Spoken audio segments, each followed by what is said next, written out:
Good vibes ang hatid ng unboxing moment ng isang tatay sa K-pop photocards ng kanyang mga anak. Suportado na niya ang kanilang kilig. Nagkaroon pa siya ng bagong hilig. Pusuan na yan sa report ni Oscar Oida.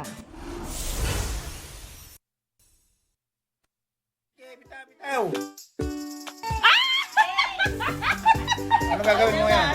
Unaffected pa nung una si Daddy Romy sa mga nangyayari. Tandem sa sigawan sina Yuko at kanyang ate.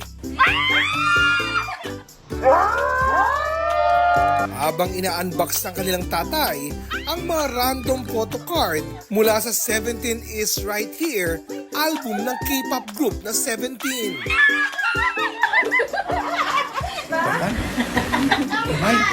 Ang tilian ng magkapatid na certified karat nagpasakit daw sa tenga ni Daddy Romy.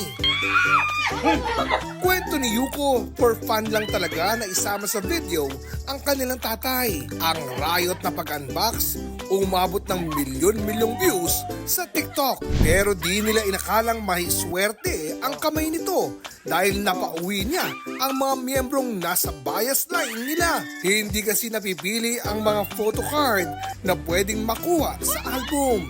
Adju! Nice! Bonus naman nang maging ang kanilang daddy, certified karat na rin. Ang tanong ng taong bayan, sino ang bias mo sa 17?